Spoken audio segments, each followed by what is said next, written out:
Hi guys, welcome back to the Stroke Recovery channel. Today is pretty exciting because I've got an interview, my first formal interview with a stroke patient, a friend of mine, Rob. So let's go have a chat. Hi guys, let me introduce you to Rob. Rob had a stroke how many years ago? About 10. Yeah. 10 years ago. So he's well into recovery. Rob had an occipital lobe stroke, which is the back of your brain, which primarily does vision and memory, balance, depth perception.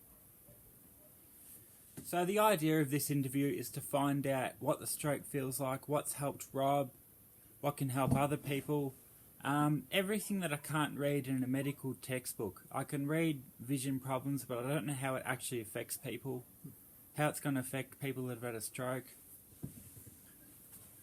So Rob, tell me a bit about your stroke. What did it feel like? What were the first symptoms and signs? When did you know something was wrong? When it actually happened, my wife was waking me up with a cup of tea in the morning, and I was lying in bed, and she walked in with a cup of tea, and opened my eyes and looked up, and I realised I couldn't actually see any of her from the waist up. She was over my left-hand side, and so I kind of went, well, that's a bit odd. First thing was maybe it's a detached retina, and then I went like this.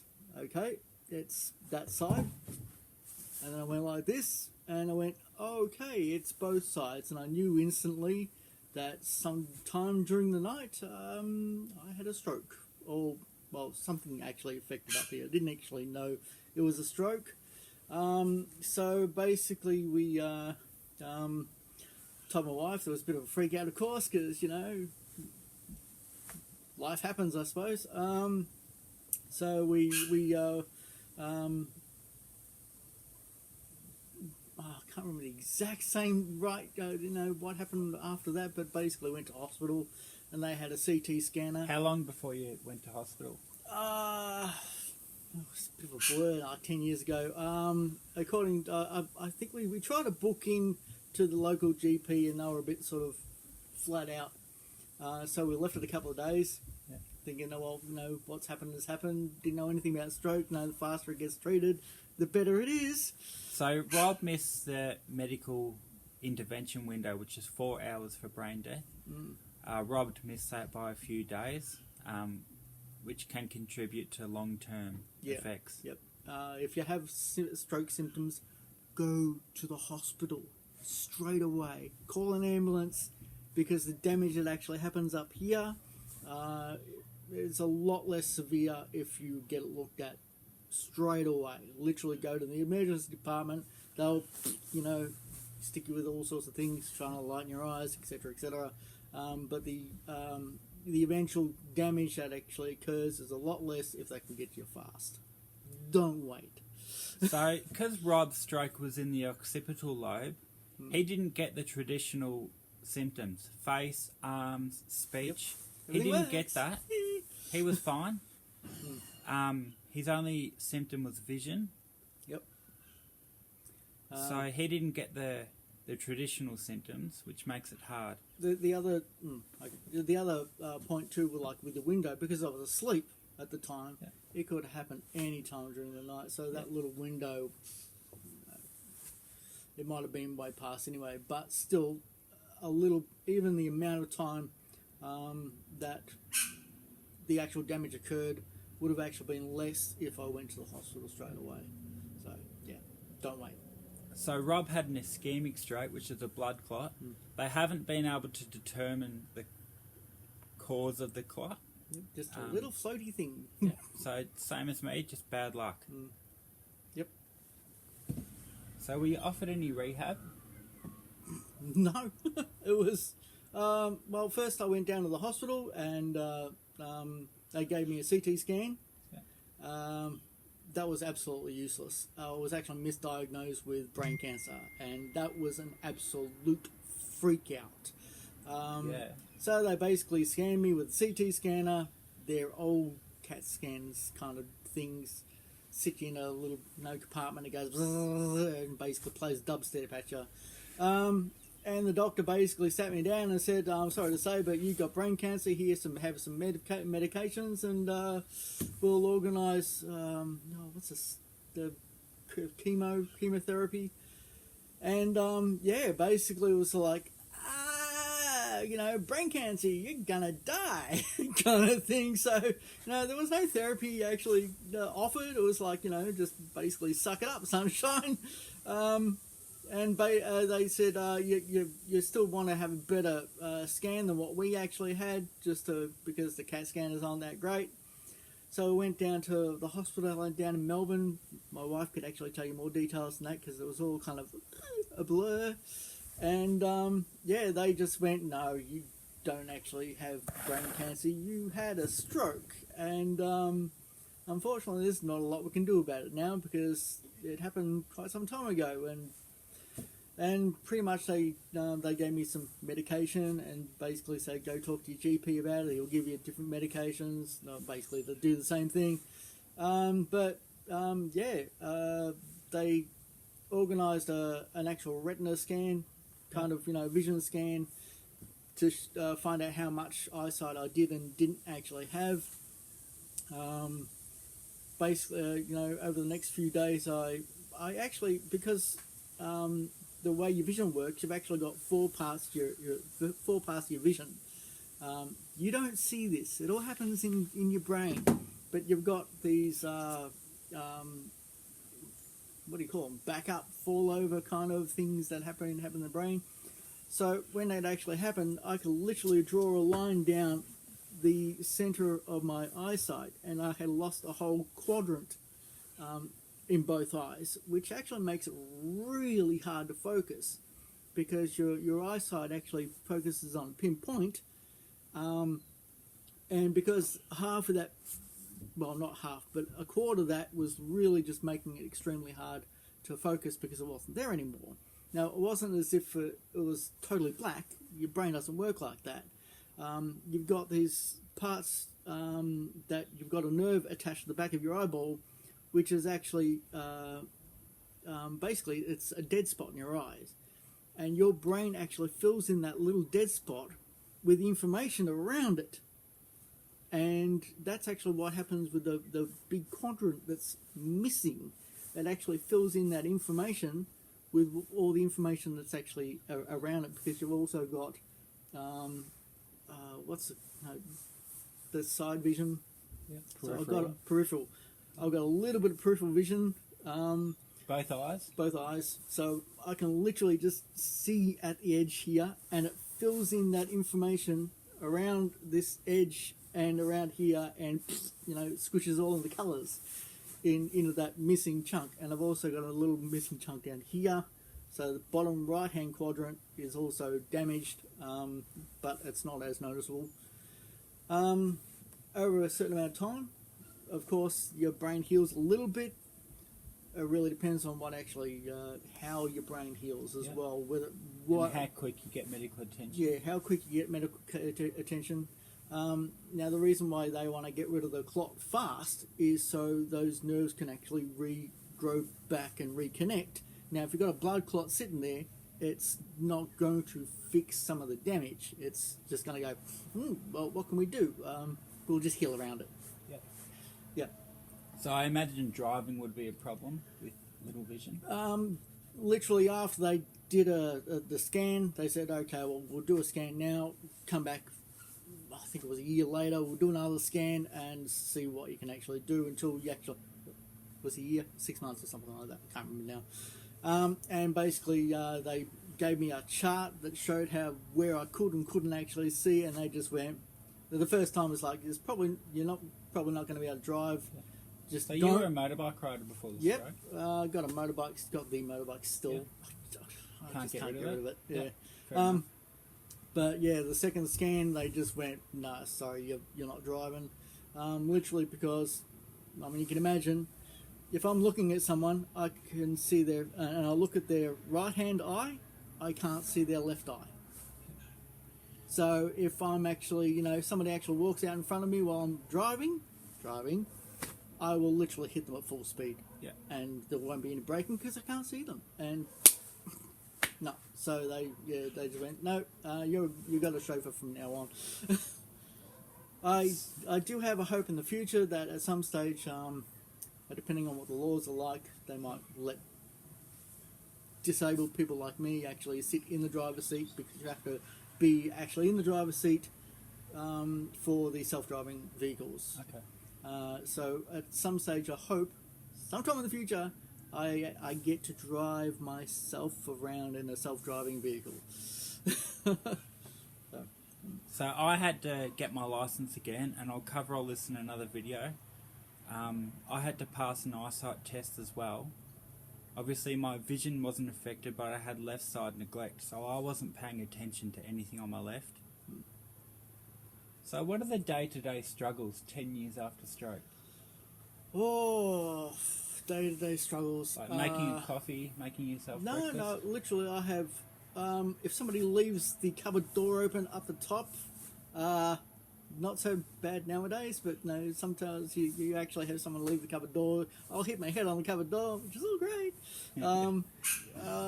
The struggles is having a network administrator background. Suddenly I'm stuck at home all the time.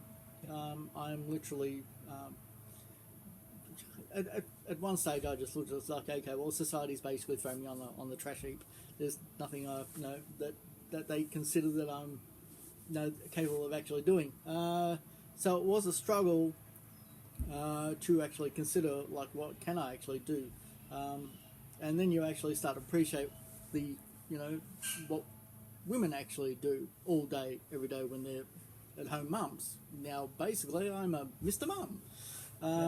So you've had to adapt to being I had to adapt family. being a Mr. Mum at home. Doing a little washing, cleaning, etc., etc., etc.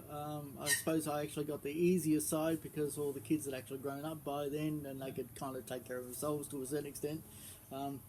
So they had to adapt too of stay at home Mr. Mum. So to a certain extent, in that way, I think I actually benefited from a stroke. I had way much more time with my own family than most guys ever have in their life. Now, I actually have to say, that's not a great trade-off.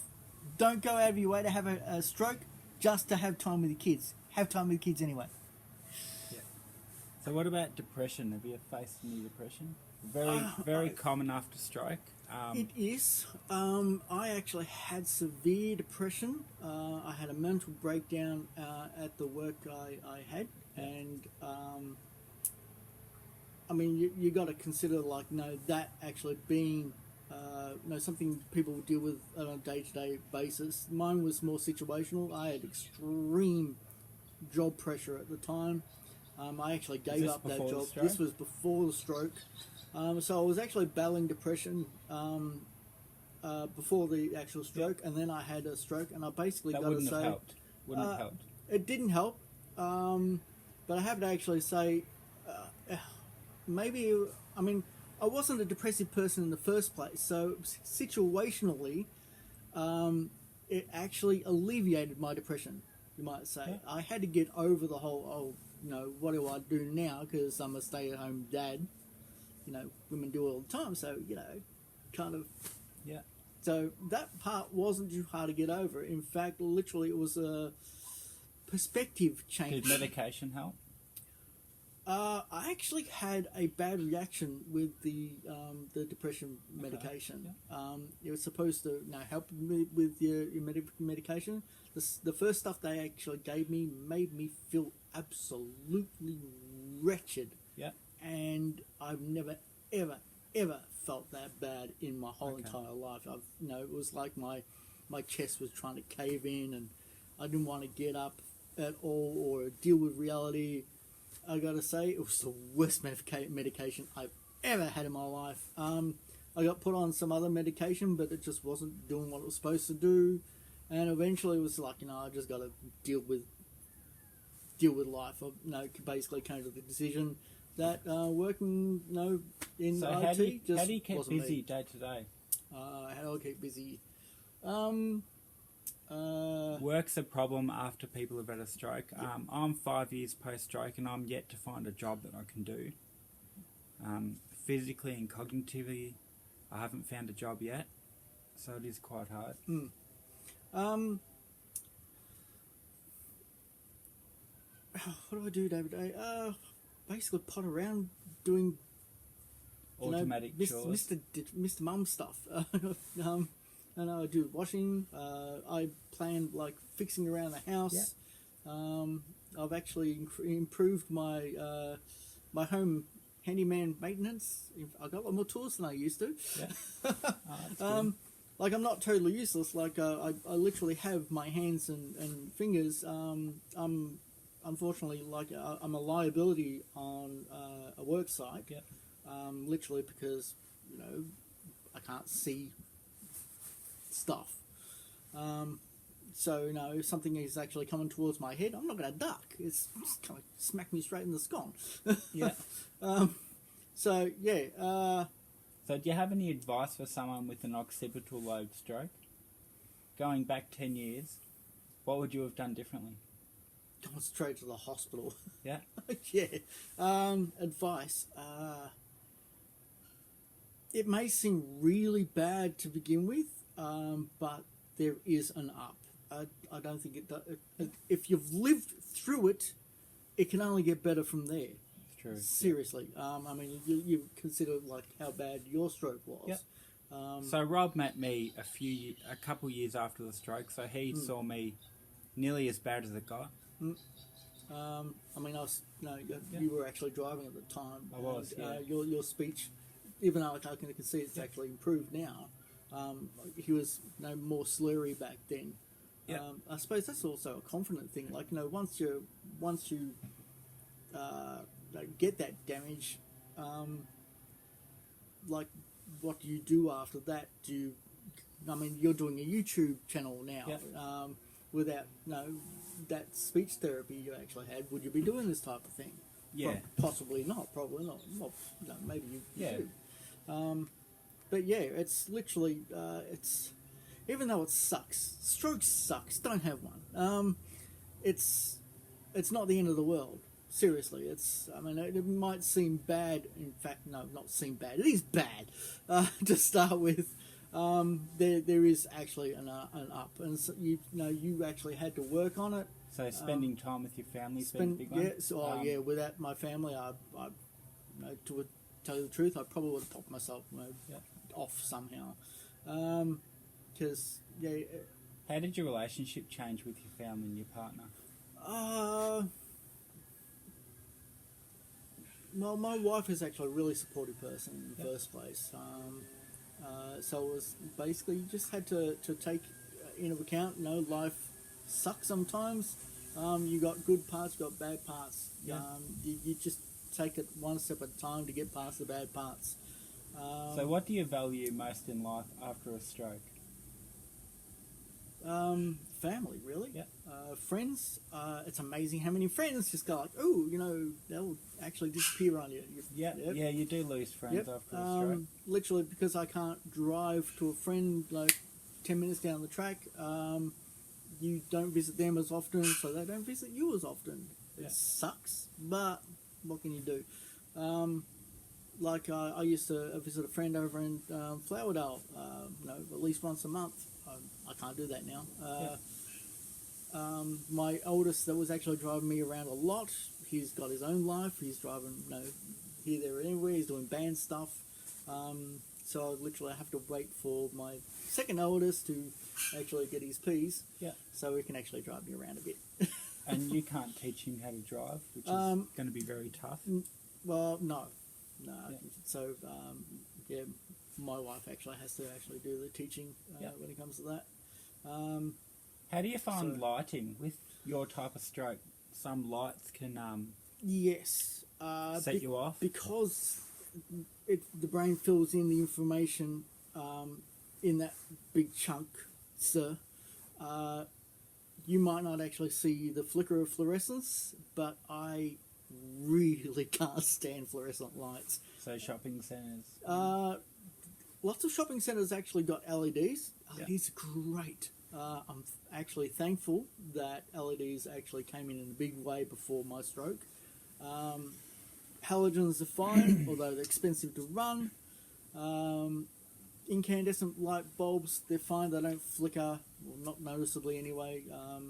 But the old, big, thick LED, fluorescent tubes, Yeah. oh man, it really is like... So you get a headache, do you? I basically go blind after a Yep. certain amount of time, literally because More I know blind. it just... More blind. More blind, yeah. We've had strokes, so we can have a laugh about it. Yeah. The newer fluorescents, the thin ones, they're just slightly faster or something, the way they flicker. Not quite as bad, but still irritating as anything. Like, another thing I actually realised, it took me ages to figure it out too. If I have a coffee before I actually get into an environment with fluorescent lights, it really actually makes it a lot worse. So if I actually... So I can't read that in a book. That's something only you would know. Yeah, yep. Have you got any newfound hobbies after the stroke? Well, there's actually a few other things that affect it. My colour red is not your colour red. There's actually a specific bandwidth of red light that is basically shifted. The way it's all reconnected, it just went. And now I didn't actually start sensitive to fluorescent lights. Once it rewired, it basically took some other parts of my brain, and that part of my brain can't process fluorescent lights very well. So, no, those Coke cans, the really red Coke cans, it's actually not red to me. It's more a metallic pink. Yeah. It's actually harder to... when I actually realised that as well, I actually had a bit of a panic attack, thinking all those photographs I've actually taken, nobody's actually told me, but I think they might actually look terrible. I'm a bit of photography enthusiast, and thinking that all those adjustments that I've actually done for colour, they might actually just look really, really horrible. And I'm thinking all those years of photographs while I've actually been taking, photographs after having a stroke. Yeah. Nobody told me they looked terrible. But thankfully, no, the actual band and the adjustment in the photo programs, I can actually tell when the lighting's off. So it's because it's only a band, a band of red colour that's off, not the whole thing. So are you on a blood thinner to stop another stroke? Yep. What are you on? Just I can't tell you what the exact sort of medication. It's all, I just go to the doctor, they hand me a script, and they just, I go get it and take it. So I'm guessing it's either clopidogrel or aspirin. Yeah, it's an aspirin. Yeah. Okay. Yeah. So thank you very much, Rob, for coming on the channel, sharing your experience. I'm sure it's helpful for a lot of people with the same type stroke. If you've got any questions for Rob, leave them in the comments and I'll have him answer them. Thanks, guys. Make sure you like and subscribe. Catches.